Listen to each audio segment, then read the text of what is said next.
মুখ্যমন্ত্ৰী মহোদয়, গুৱাহাটীত ভূগৰ্ভেদি বৈদ্যুতিক কেবলিঙৰ এটা ব্যৱস্থাৰ কথা আপোনালোকে উল্লেখ কৰিছে। এইটো কেনেকৈ কৰা হ'ব অকণমান যদি বুজাই দিয়ে। আমি বৰ্তমান এই বছৰ 200 কোটি টকা এইবাৰ আমি ব্যয় কৰিম।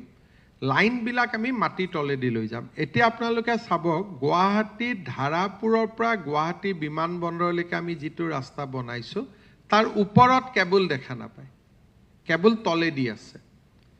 সেইকাৰণে এতিয়া আমি গুৱাহাটীৰ মেইন চেণ্টাৰবিলাকত ইলেক্ট্ৰিচিটিৰ লাইনটো পাৰিলে টেলিফোন আৰু বাকী কেবলবিলাক আমি মাটিৰ তলেদি লৈ যাব খুজিছোঁ। তাৰ কাৰণে কেইটামান এৰিয়া আমি ইতিমধ্যে ঠিক কৰিছোঁ। ফাৰ্ষ্ট ফেজত এইখিনি হ'ব আমাৰ পল্টন বজাৰ টু ভৰলুমুখ, পল্টন বজাৰ স্কুৱেৰ, 5টা জেগা বাজেটত আছে যি আমি আণ্ডাৰগ্ৰাউণ্ড কেবলিং কৰিব খুজিছোঁ, যাতে ধুমুহাত কেতিয়াবা কেবল পৰি যায়, কেতিয়াবা ট্ৰেন্সফৰ্মাৰ জ্বলি যায়। এতিয়া আপোনালোকে ওপৰত একো দেখা নাপাব, লাইন চব লাইন তলেদি যাব। 5টা জেগা 200 কোটি টকা খৰচ কৰি আমি আণ্ডাৰগ্ৰাউণ্ড কেবলিং কৰিব খুজিছোঁ। যদি ছাকচেছ হওঁ তেতিয়াহ'লে আমি তাক এক্সপাণ্ড কৰিম। মুখ্যমন্ত্ৰী মহোদয়, বিত্তমন্ত্ৰী ডাঙৰীয়াই বাজেট ভাষণত কেইবাটাও জলবিদ্যুৎ প্ৰকল্পৰ কথা কৈছিল, সেই বিষয়টো যদি আপুনি অলপ ক্লিয়াৰ কৰে।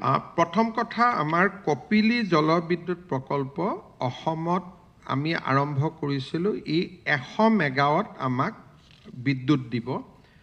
এই মাহত আমাক 55 মেগাৱাট বিদ্যুৎ ইতিমধ্যে দিছে আৰু আমি আশা কৰিছোঁ আগষ্টলৈকে তেওঁলোকে আমাক এই বিদ্যুৎ প্ৰকল্পই 120 মেগাৱাট আমাক ইলেক্ট্ৰিচিটি দিব। ইয়াৰ উপৰিও আমি প্ৰস্তাৱ কৰিছোঁ কাৰ্বি লাংপি মিডিল 2, তাত 24 মেগাৱাট হ'ব পাৰে। কাৰ্বি লাংপি মিডিল 1 22 মেগাৱাট হ'ব পাৰে।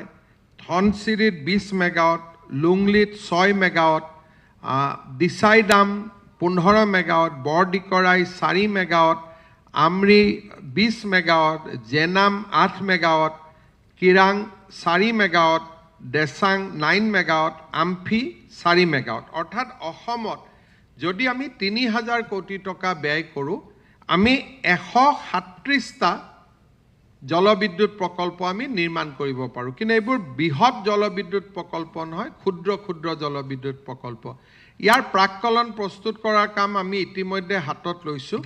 কাৰ্বি লাংপি 1 and 2 আমি এই বছৰতে আৰম্ভ কৰিম। ইয়াৰ প্ৰথম 2টা ঘোষণা।